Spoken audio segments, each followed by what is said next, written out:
Olá, Guaranésia, olá, região. Estamos aqui com o secretário de Saúde do município de Guaranésia, nosso amigo Paulo Marcos, para estar esclarecendo melhor para a população e a gente também levar o princípio da imparcialidade, como sempre levamos, sobre aquela questão da ambulância sem maca que chegou para buscar a mãe lá do Denzinho, nosso amigo, que inclusive entrevistamos mais cedo. E a ambulância chegou lá, demorou para chegar, chegou sem maca, a mãe dele praticamente desfalecendo na cama, e ele próprio diz isso no vídeo. E a gente veio aqui para pegar os devidos esclarecimentos. Paulo Marcos, primeiramente, boa tarde. Por que essa ambulância veio a chegar sem maca para buscar essa idosa? A ambulância, ela estava no atendimento anterior. Ela estava no atendimento de emergência e que tinha que utilizar a maca. Ela pegou, fez esse atendimento anterior.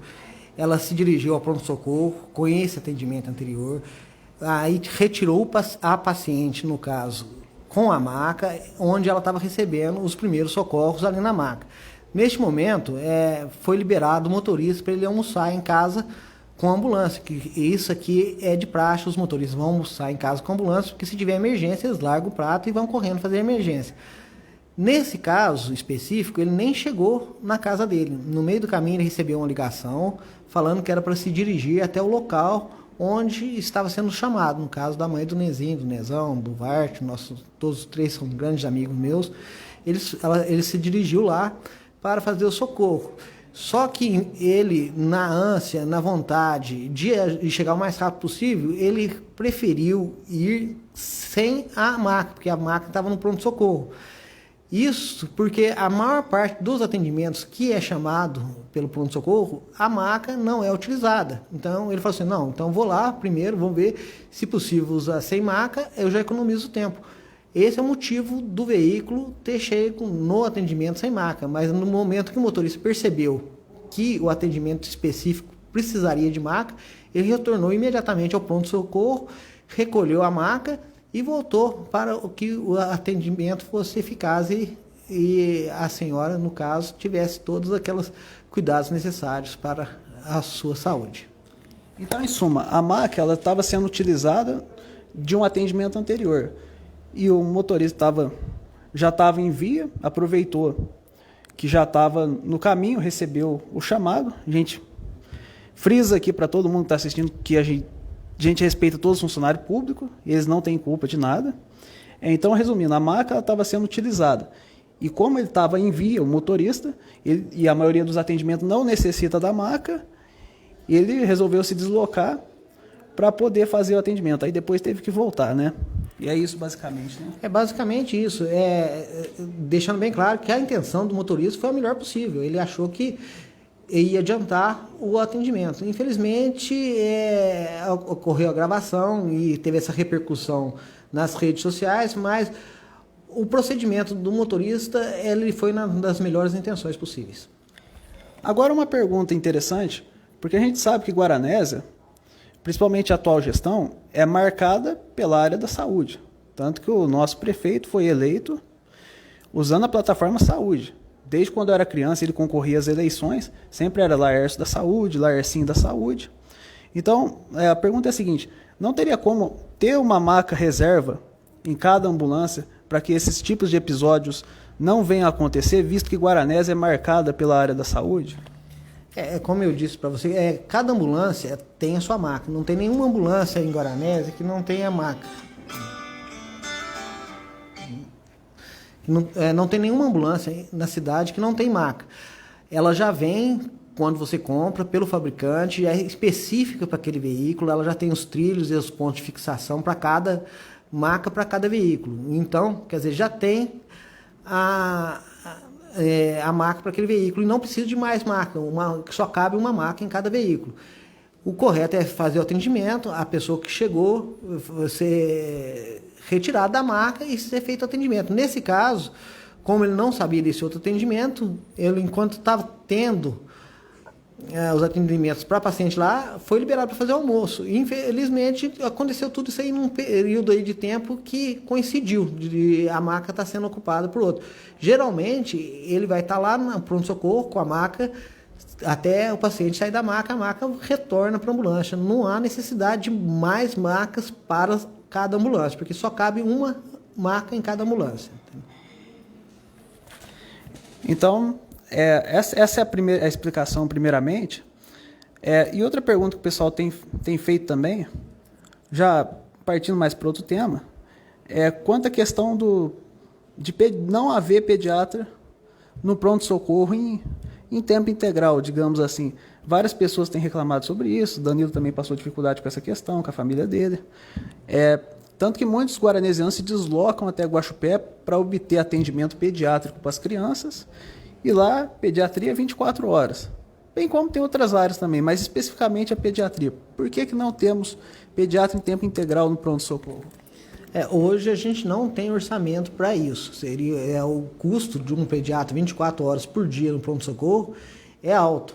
Não há orçamento específico para isso. Não estou falando que é impossível, não. No futuro próximo, havendo essa necessidade, podemos pensar em colocar essa questão no orçamento e contratar um pediatra para que fique no pronto-socorro. Mas são profissionais difíceis de se encontrar hoje em dia e o custo é alto. Outra pergunta interessante é a seguinte: a gente estava vindo aqui para gravar a entrevista e eu percebi que havia uma ambulância ali, parada do lado da prefeitura. Ela estava até meio amassada. E ano passado já tivemos outros problemas, ainda quando era o Du de secretário, do Flamínio, a ambulância com pneu careca. Então, assim, os veículos têm tido manutenções, os veículos da saúde, têm tido as devidas manutenções necessárias? Temos os veículos da saúde, está tendo uma manutenção normal, todos estão em dia, tanto questão de freio, de pneu, de troca de óleo, está dentro do possível, a gente tem feito a manutenção necessária para todos os veículos.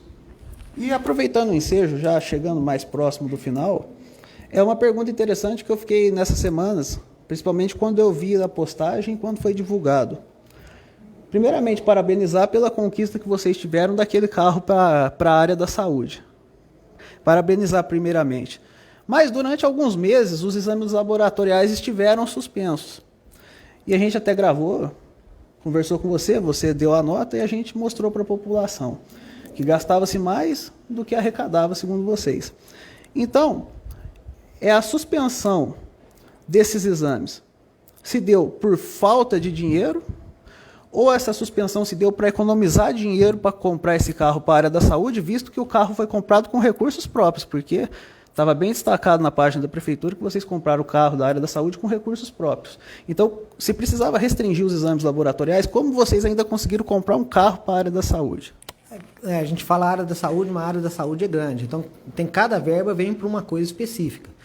Exames tem uma verba específica. Exames a gente recebe do SUS uma verba específica de 6.800, se não me engano, R$ 6.880, alguma coisa assim. E a gente gasta em torno de 80, 90 mil por mês com os exames. Então, quer dizer, não é que a gente economiza, não. A gente gasta muito mais do que recebe. Hoje temos muito dinheiro na atenção primária. Entendeu? E nesse realmente sobra o dinheiro.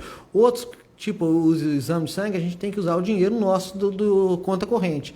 Esse dinheiro do carro foi comprado com a atenção primária, é outra verba. A atenção primária veio bastante dinheiro, graças a Deus, muitos deputados mandaram dinheiro para a atenção primária.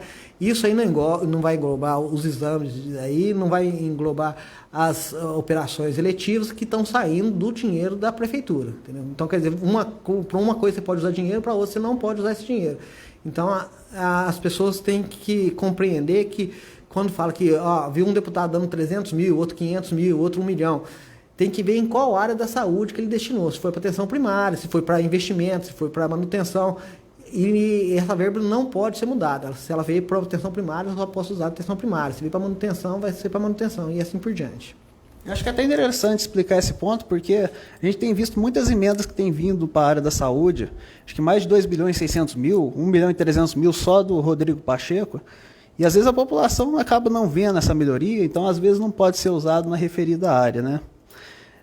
E uma pergunta, querendo ou não, que aproveitando essa questão da atenção primária à saúde, se eu não me engano, no primeiro trimestre ou no segundo trimestre do ano passado, tinha saído o ranking da Previne Brasil quanto à questão da atenção primária à saúde. E até um município aqui, próximo da nossa região, São Pedro da União, ficou em primeiro lugar em Minas Gerais em atenção primária à saúde. Tanto parabenizar o prefeito Custódio, Ronaldo Tijolo, vice dele, né?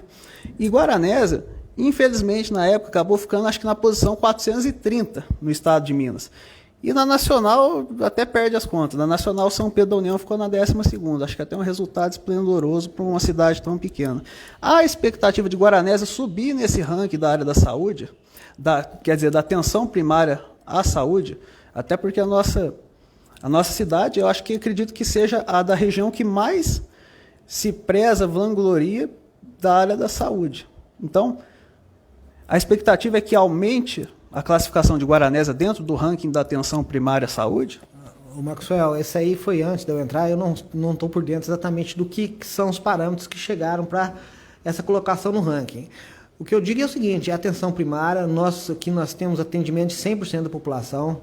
Desde 2017, 100% da população é atendida. Nós temos 7 PSFs na cidade. Eu não conheço nenhuma cidade aqui na região que tenha essa quantidade de PSFs. Nós temos médicos em todos os PSFs. Então, o atendimento primário, o atendimento básico da população de Guaranésia não fica atrás de nenhum município, isso eu te garanto, com dados e todos. Agora, por que foi esse ranking, o que esse ranking levou em consideração, eu realmente não sei. Mas garanto que 100% da população de Guaranésia tem atendimento de atenção básica aqui. Outra pergunta que eu vou fazer, depois o Danilo parece que quer fazer alguma pergunta também. Essa pergunta eles mandaram para a gente, é até uma pergunta que não é muito conveniente de fazer, mas a gente tem a função de perguntar. O povo pergunta muito. Qual que é a sua formação acadêmica ou tecnóloga dentro da área da saúde para estar exercendo essa pasta? Eu não formei nada para saúde, mas eu também não sou médico, digo de passagem, também não sou enfermeiro e não exerço função nem de médico, nem de enfermeiro, nem de auxiliar de enfermagem ou qualquer técnico de radiologia. O meu serviço é técnico administrativo. Então, a minha função aqui é administrativa. Entendeu? Quando eu entrei na cultura, foi a mesma pergunta. Não entende nada de cultura, não vai fazer nada. Agora, na saúde, quando eu entrei, é a mesma coisa. Eu gosto de dar um exemplo que eu considero o melhor ministro da saúde que nós tivemos todos os tempos aí, que foi o José Serra, que criou o SUS. Ele não tem absolutamente nada a ver com a saúde, mas é uma questão política administrativa a criação do SUS. Até hoje o SUS está aí beneficiando a população inteira, criado por alguém que nunca foi da área da saúde. Então, quer dizer, a minha função não é de médico, não é de enfermeiro, é técnico administrativo. Minha formação, eu sou engenheiro agrônomo formado pela Universidade Federal de Lavras, eu tenho a formação, sou bacharel em Direito formado pela Unifeg e tem vários cursos aí em questão de administração, sou empresário e outras coisas, mas realmente a minha função aqui não tem a ver diretamente com a saúde em si, e sim com a administração de um departamento. Quer fazer mais alguma pergunta, Danilo? Não, o pessoal aqui mandou bastante pergunta e tal. Um abraço aí para a Lúcia, Toniette, Edvilson. Edvilson falou aqui assim, estranho. Na entrevista, você acabou de dizer que o motorista vai almoçar com a ambulância para que, acontecendo uma urgência, ele esteja pronto, mas como uma ambulância não tem maca, você está tirando a incompetência da administração da saúde, jogando nas costas do motorista? Isso aí quem falou foi o Edvilson Souza, que fez essa pergunta. O que eu acho que o Edvilson está tentando dizer é o seguinte, pelo que eu estou entendendo. Se o motorista vai almoçar com a ambulância e está praticamente pronto ali, meio que de plantão para sair, às vezes joga o prato pro lado. Tanto que tem até um tio meu que é dessa área. E o que acontece? O Edvilson deve estar perguntando o seguinte, se ele está preparado para poder atender a ocorrência, como que ele vai estar preparado sem ter a maca? Quando ele deixou o paciente lá, a paciente ia ter os primeiros atendimentos na maca. Como ele já estava há bastante tempo sem alimentar, o pessoal pode almoçar. Ele foi almoçar. Mas é que Guaranésia tem chamado, mas não é tanto assim não. O pessoal achou que ia atender ele almoçar e voltar ao pronto-socorro antes do próximo chamado. E o certo seria o motorista, no meio do caminho, voltar para o pronto-socorro, como eu expliquei antes. Só que, na boa intenção, ele achou que não precisaria pegar a maca no pronto-socorro. Achou que se ele dirigisse diretamente para a casa da paciente, seria mais rápido. A intenção foi boa, foi um erro. Ele deveria ter passado no pronto-socorro antes e pego a maca. Mas ele foi na boa intenção de agilizar o atendimento. Foi isso que eu falei. Certo, então, ainda que desenvolvesse um processo licitatório, fizessem orçamentos, é impossível colocar 2 macas, sendo uma reserva dentro da ambulância. É isso. Na ambulância cabe apenas uma maca. Uma maca, então. Certo. Queria fazer uma pergunta Pode. sobre a ambulância UTI. Sobre a ambulância UTI, Paulo. A ambulância UTI, ela tem todos os equipamentos internos dela de uma ambulância UTI mesmo, ou ela ainda falta colocar esses equipamentos? A questão da ambulância UTI não é o equipamento. O equipamento ela é bem equipada. A questão de você ter uma ambulância UTI e funcionar como ambulância UTI é que você tem que ter um médico plantonista para toda vez que ela sair, o médico plantonista estar junto com ela. Isso aí, hoje, falando dentro do orçamento de Guaranese, dentro do financeiro, isso é impossível a gente manter um plantonista médico apenas para essa ambulância, mas ela tem todos os equipamentos e está apta para tanto. Uma outra pergunta. A gente observa no vídeo ali que é uma senhora de mais ou menos 80 e poucos anos ali, né? Eu não sei a idade dela, 79, 80. E no certo não seria ter um enfermeiro junto com o motorista para colocar, se caso a maca tivesse lá, ela junto da ambulância? Porque quem pegaria ela, no caso, carregaria ela na maca? É uma pergunta interessante, até porque meu tio tem reclamado muito disso para mim. Já enfrentou problema com o paciente. Não pode colocar a mão, e até porque não tem a preparação necessária para tal, né? Não, mas realmente, pela informação que eu tenho, quando ele voltou com a maca, ele voltou também com a enfermeira, para fazer o atendimento necessário para o paciente. É usual levar sempre a enfermeira nesses casos? Olha, é isso que é importante a população saber. Quando for passar a informação para o resgate, passar o que é necessário. É por isso que, às vezes, na ânsia ali da pressa, as pessoas não passam a informação correta. Mas é muito importante passar como que está a situação do paciente, o que ele realmente necessita. Que quando ele passa, ele está desse jeito, está com falta de ar, está não sei o que, desse jeito. Às vezes fala assim, eu estou perdendo tempo explicando isso aí tudo, mas na verdade, isso aí é muito importante para que o atendimento seja efetivo, para que a pessoa tenha o atendimento correto, é passar as informações que o atendente está perguntando na hora que você liga lá. Fechou? Mais alguma pergunta? Então vamos agradecer ao Paulo Marcos. Paulo Marcos, obrigado por você ter dado atenção, a transparência de vocês para conosco, né, principalmente sua, por ter nos concedido essa entrevista, ter respondido as nossas mensagens sempre quando vem alguma reclamação. Nós temos recebido muitas reclamações da área da saúde, sim, muitas, porém menos do que recebíamos do antecessor seu, até porque você tem mais experiência na área administrativa e às vezes por isso acaba diminuindo um pouco, ainda é muito, mas agradecer principalmente pela transparência de estar vindo esclarecer para a população. Se você quiser fazer alguma consideração final para o povo de Guaranésia, alguma coisa mais que você queira falar, sinta-se à vontade nesse momento. Não, aqui o meu posicionamento é que aqui na Secretaria de Saúde, ou na administração de modo geral, a gente está sempre com as portas abertas. Tudo e qualquer dificuldade de entendimento, ou qualquer preocupação, é só vir aqui que a gente tenta redimir essas preocupações. Uma boa tarde a todos. Então fechou, pessoal. Sempre levando a informação de forma imparcial, sem essa de peludo e pelado, sempre prezando pela verdade e pelo bem da população. Maxwell Silveira para a página Voz do Povo, Guaranésia e Região.